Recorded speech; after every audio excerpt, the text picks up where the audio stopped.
အားလုံးပဲမင်္ဂလာပါကျွန်တော်ဒီနေ့ထောင်ကောင်းတော်ဝမီရောတာဘယ်နှမျိုးရှိတယ်။ဘာနိုင်ငံမှာလောလောဆယ်ဘယ်နှမျိုးဝယ်လို့ရမယ်။ဘလို့ချင်းဒီမှာတုံးနေဆိုလို့ရှိရင်တော့ပိုးပြီးတော့တင့်တော်တယ်။ဒီလုံးနေရာဘယ်လောက်ရှိတယ်။အဲ့ဒါတွေကိုရပေးကြမှာရယ်။နောက်တီးနှံပင်တွေမှာဆိုလို့ရှိရင်ရေကြီးတာတိကတ်ကြပါတယ်။ကျွန်တော်ရေကြီးကောင်းမှသာလဲတီးနှံပင်တွေကအပင်ကောင်းတယ်တီးပွင့်ကောင်းတယ်ထွန်းတုံးထိုးတာပဲဖြစ်ပါတယ်။ကျွန်တော်ဒါကြောင့်ရေကြီးကိုယူဆိုင်တင်ပါတယ်။နောက်ထွန်းပေါင်းအုပ်စုမှာဆိုလို့ရှိရင်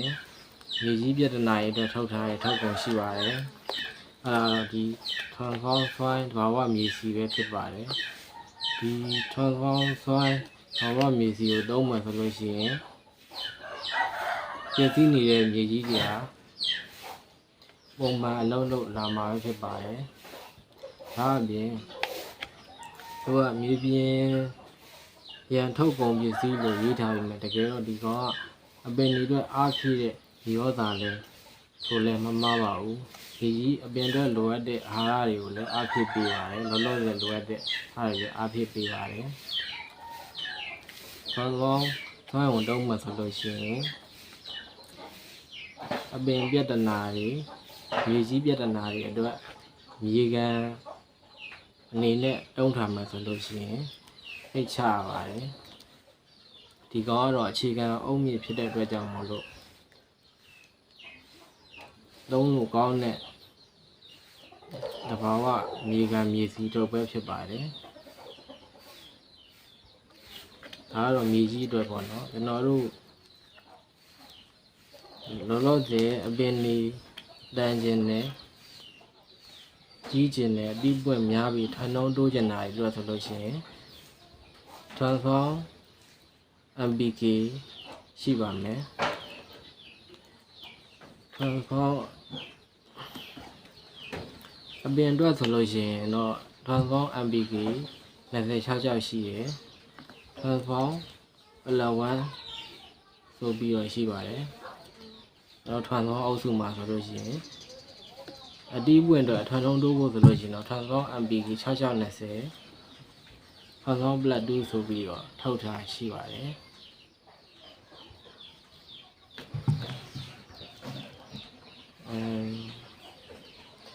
ဒီထွန်းသော MPK Blood တွေကြောင့်ပြောချင်အာဟာရအကြောင်းလေးကိုဒီနံအတွက်လိုအပ်တဲ့အာဟာရအကြောင်းလေးကိုလည်းပြောချင်ပါတယ်အပင်တွေမှာဆိုလို့ရှိရင်အာဟာရတက်16မျိုးကနေမျိုးနဲ့ဆက်လိုအပ်တယ်လို့သိရပါတယ်။အာဟာရတက်တွေလည်းဆိုလို့ရှိရင်အများလိုတဲ့ MPK အနည်းလိုတဲ့ဖြည့်စွက်တဲ့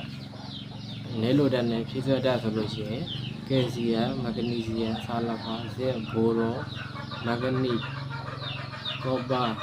အိုင်ယွန်ကလိုရင်းမိုလက်ဒီနမ်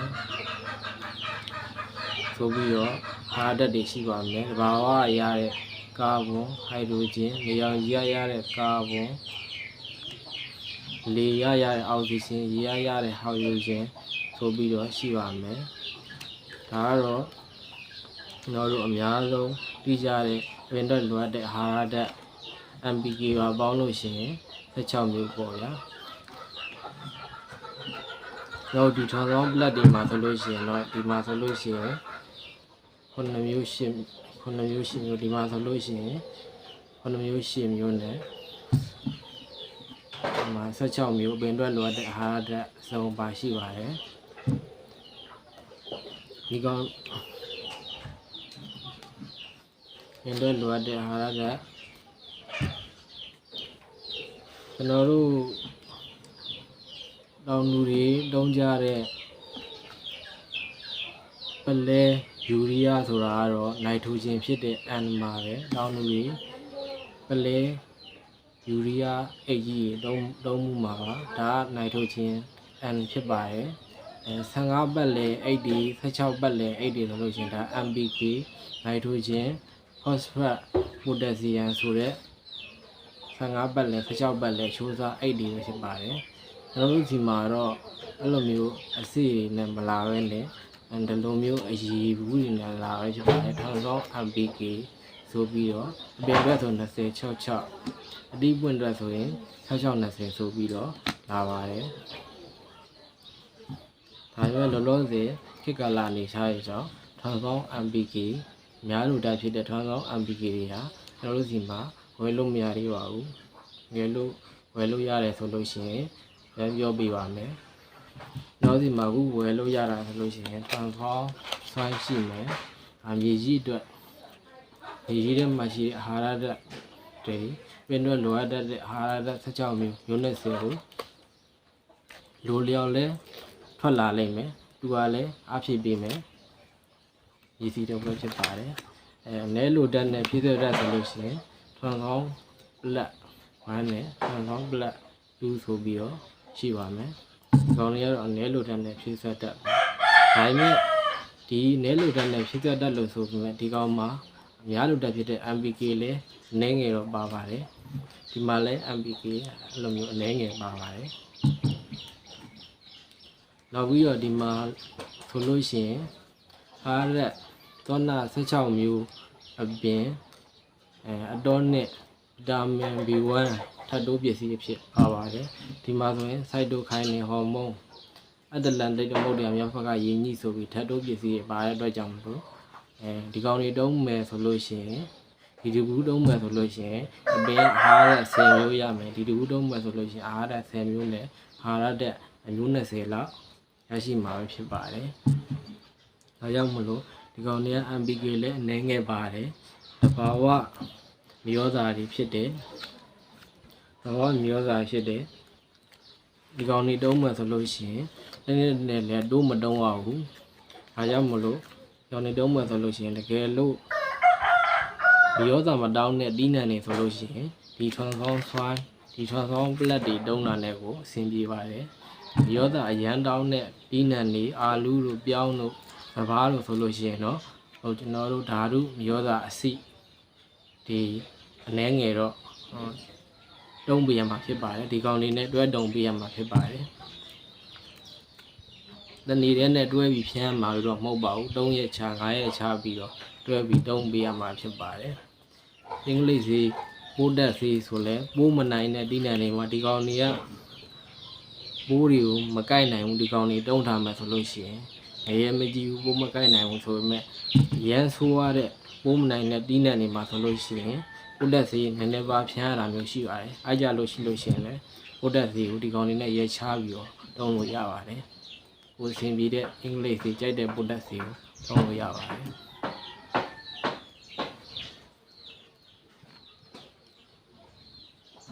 နောက်ပြီးတော့ကျွန်တော်ရင်ဗီဒီယိုမှာဆိုလို့ရှိရင်ဒါ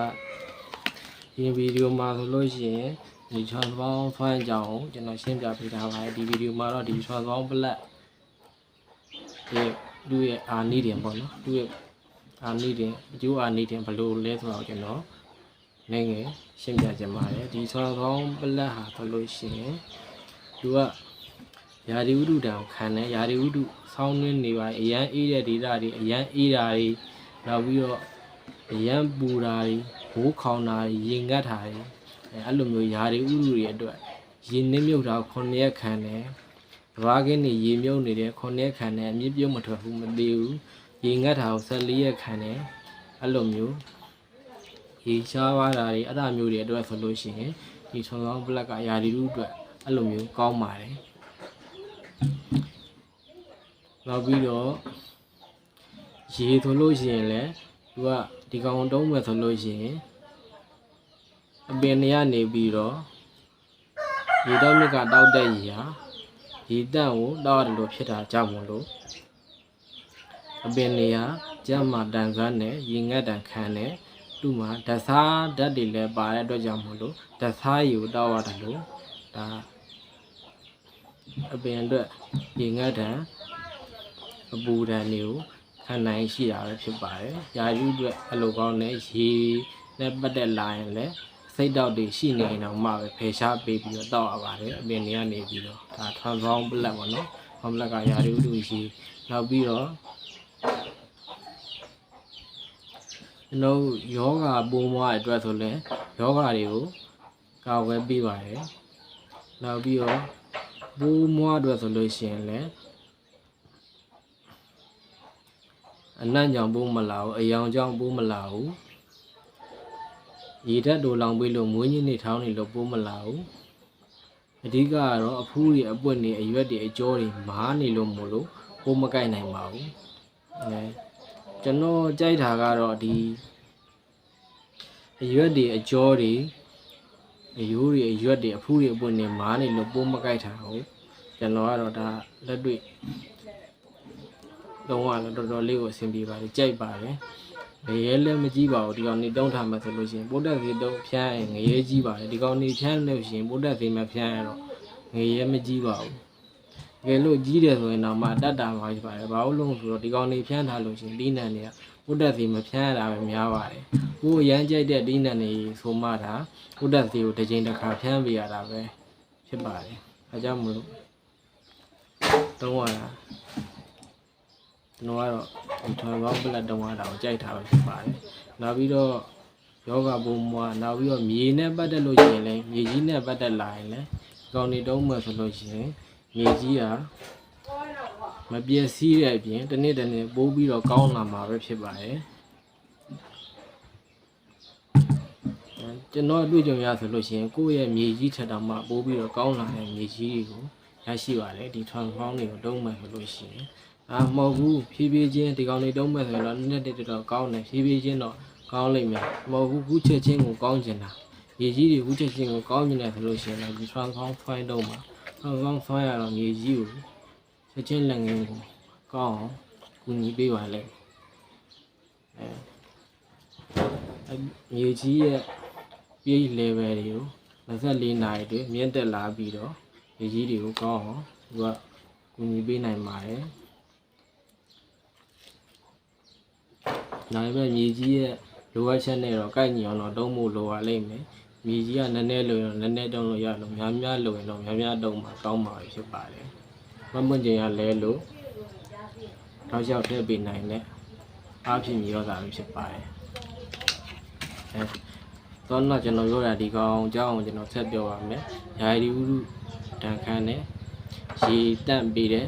တက်နဲ့ရေတောက်ရမယ်ယောဂပိုးမွားတွေပါဝယ်တယ်မြေကြီးတွေဆိုလည်းမြေကြီးတွေကိုမပြည့်စည်စေတဲ့အပြင်မြေကြီးတွေကိုကောင်းလာမယ်တစ်နှစ်တစ်နှစ်မြေရောစာတွေတိုးတုံရတာမဟုတ်ဘဲနဲ့မြေကြီးတွေကိုကောင်းလာမယ်နောက်ပြီးတော့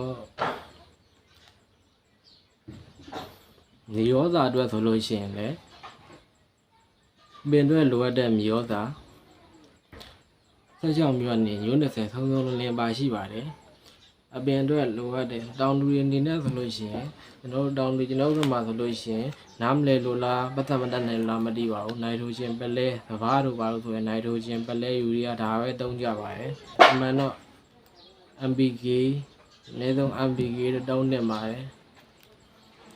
တုံးတင်တာကတော့ MPK လည်းတုံးတင်ပါတယ်ကျွန်တော်ဘက်မှာဆိုရင်ဟာတမြေတွေကပြည့်စည်နေရတဲ့ကြောင့်မလို့ဒီထွန်ပေါင်းပလက်တွေထွန်ပေါင်းဖိုင်းတွေလည်းတုံးတင်ပါတယ်ဒါမှလိုအပ်တဲ့ချက်အာဟာရသုံးသွင်းဖြစ်မှာဖြစ်ပါတယ်။တောင်သူတွေကရွက်ဖြန်းမြေရောစာဖြန်းမှုဆိုရင်ဝေးပါတယ် MPK တောင်မှပြည့်စုံအောင်မထဲကြပါဘူးမထဲနိုင်တာလားမတိတာလားတော့ကျွန်တော်လည်းမတိပါဘူးဒီလိုမျိုးတကယ်လို့ထဲမယ်ဆိုလို့ရှိရင်လည်းဒီလိုမျိုးရွက်ဖြန်းမြေရောစာဒီကောင်ကျတော့ရွက်ဖြန်းမြေရောစာဘောမျိုးလို့လည်းပြောလို့ရတယ်အားသေးတဲ့ဘောမျိုးလည်းဖြစ်တယ်ရွက်ဖြန်းမြေရောစာတက်အားသေးတက်ဝဲတုံးစရာမလိုပုံမှန်ကျွန်တော်အရင်ကတုံးမှုတဲ့အင်္ဂလိပ်ဆေးတွေဆိုလို့ရှိရင်ရွက်ဖြန်းမြေရောစာရှိမယ်အားသေးရှိမယ်တစ်ထုပ်နှစ်ထုပ်တစ်ဘူးနှစ်ဘူးအဲ့လိုမျိုးစုံအောင်ဝယ်ရတယ်ဒါတောင်မှပဲဟာတက်ကစုံအောင်မပါဘူးဒီဈေးမျိုးတွေနဲ့မရဘူးပေါ့နော်ဒီဈေးဒီကောင်တွေကြတော့ဒီလိုမျိုးမြေရောစာအားသေးအဲ့လိုမျိုးဓာတ်တွေလည်းပါတယ်စုံအောင်ပါတယ်ဈေးကြတော့လည်းဟွာဖြစ်တယ်ဈေးကွက်ထဲမှာရှားကြည့်ပါဒီလိုဟာတက်စုံတဲ့မြေရောစာမျိုးအားသေးမျိုးဒီလိုတကူးတွေနဲ့ရှိလာလို့ရှားကြည့်ပါရှိရင်တော့မှတော်တော်လေးကိုရှားပါလိမ့်မယ်ရှားရင်လည်းဒီလိုဈေးမျိုးနဲ့ရှားလာလို့မေးကြည့်ပါဒီလိုဟာတက်စုံနေတဲ့မြေရောစာအားသေးဘူးမျိုးဟာဈေးကလည်းဘလောက်မှမရှိပါဘူးဒီလောက်စုံစုံလင်းပါတော့မှပဲ ဘာလို့လို့ဈေးရတက်တာလဲလို့ဆိုလို့ရှိရင်ဒီကောင်တွေကဂျပန်နာနိုနီးပညာနဲ့ထုတ်ထွားဖြစ်တဲ့ကြောင့်မလို့နည်းနည်းလီပိတ်ရုံနဲ့ဒါထိရောက်တာပဲဖြစ်ပါတယ်ရန်ထိရောက်တဲ့အတွက်နည်းနည်းလီနဲ့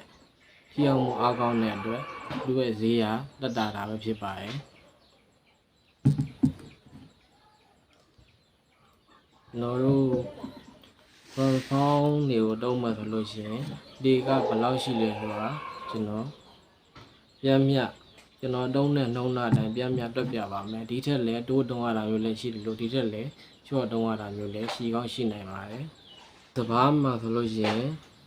transform blood တွေတုံးမှဆိုလို့ရှိရင်ဒီကကို3,200ဝန်းကျင်ကုန်ကြပါမယ် transform soil မှာတုံးမှဆိုလို့ရှိရင်3,900 2သိန်းအဲ့လိုမျိုးကုန်ကြမှာပဲဖြစ်ပါတယ်ပြောင်းမှာဆိုလို့ရှိရင်တေကကို transform blood တုံးမယ်ဆိုလို့ရှိရင်9,000ဘူးလောက်ကုန်ကြပါမယ်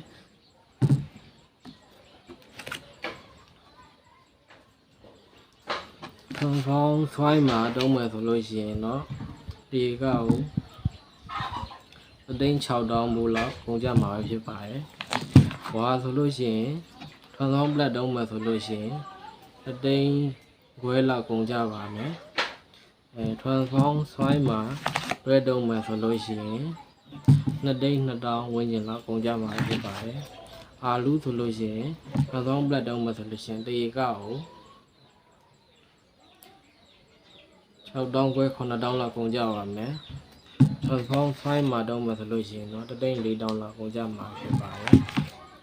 နေရုပ်တို့ကြက်တုံလို့ဆိုလို့ရှိရင်တေကကို9,000ဝန်းကျင်ကုန်ကြပါမယ် transform blood တုံးမယ်ဆိုလို့ရှိရင်တကယ်လို့ transform soil မှာတော့တုံးမယ်ဆိုလို့ရှိရင်6,000လောက်ကုန်ကြမှာဖြစ်ပါတယ်အဲ့လိုမျိုးသားတောင်းတဲ့အတင်းနေဆိုလို့ရှိရင်တော့ transform MPK အစစ်တောင်းတွေတုံးနေကြ transform MPK အစစ်ကို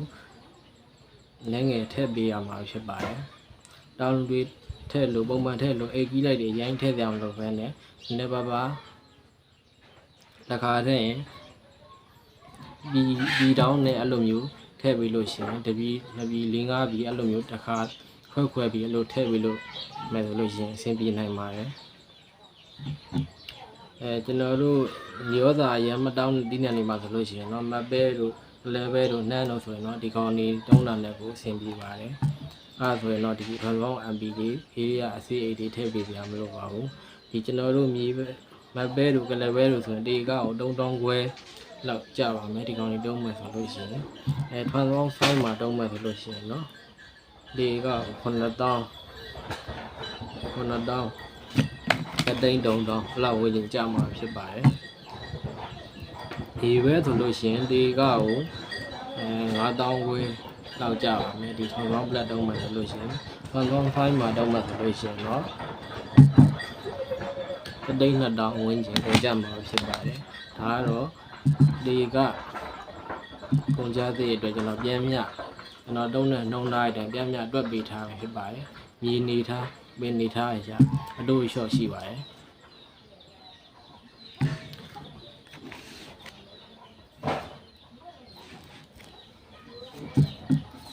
ဒါကြောင့်မလို့ကျွန်တော်တို့က transformer ထိုင်းနိုင်ငံထုတ်ထားတယ်ဘာဝမီရောသားဖြစ်တယ်ဂျပန်နာတို့နီးပညာနဲ့ထုတ်လုပ်ထားဖြစ်တဲ့ကြောင့်မလို့နည်းနည်းလေးသုံးရုံနဲ့နည်းနည်းလေးထည့်ရုံနဲ့ transform soil ဆိုလဲ transform blood ဆိုလဲနည်းနည်းဖြန်းရုံနဲ့ထိရောက်တဲ့အတွက်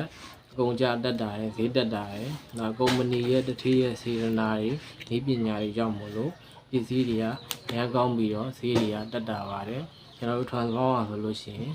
ဈေးတွေဒီပြင်ကုမ္ပဏီကဈေးတွေလိုမျိုးမျိုးသားတွေလိုမျိုးဈေးတွေ2ဆ3ဆတက်တာမျိုးမရှိပါဘူးအနည်းငယ်ပဲတက်လာတာပဲအနည်းငယ်တော့တက်လာပါတယ်ပြီးတော့ဈေးတွေခုံတက်လိုက်လုံးစင်းလိုက်တွေလည်းမဖြစ်ပါဘူးအဲ့လိုမျိုးသူ့ရဲ့ဈေးကအပြောင်းလဲခဏမဖြစ်ပါဘူးအဲ့လိုမျိုးဈေးကအဲ့လိုမျိုးမှန်ပါတယ်တင့်တဲ့ထုတ်ကုန်ပဲဖြစ်ပါတယ်ဒါကုမ္ပဏီရဲ့တတိယရဲ့စေတနာဒီကောင်လမ်းကောင်းနေကြောင်ပဲဖြစ်ပါတယ်အဲကြောင့်မြန်မာနိုင်ငံတောင်လေသမားအနေနဲ့ထောင်ပေါင်းဘဝမီရောသာဆေးဝါးတွေကိုတုံးတင်ပါတယ်တနေ့တိုးရတာမဟုတ်ဘဲနဲ့ ကိုနဲ့နဲ့တော့တုံးလို့လည်းရတယ်ဖြစ်တဲ့အတွက်ကြောင့်တော့ထွန်းဆောင်မရောသားစီးပွားရေးရစိုက်ပျိုးရေးတာလုပ်မယ်ဆိုလို့ရှိရင်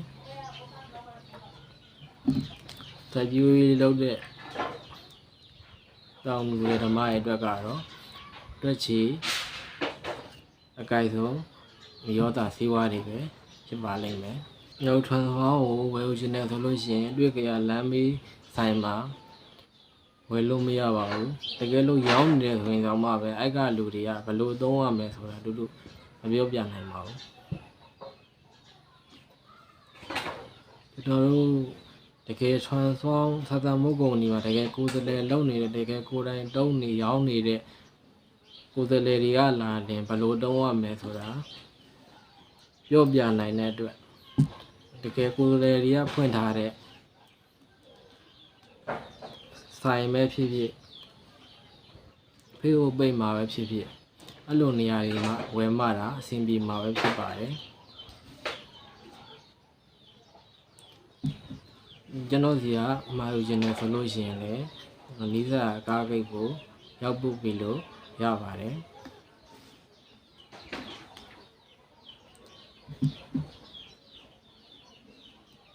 ဒီနေ့တော့ဒီလောက်ပါပဲ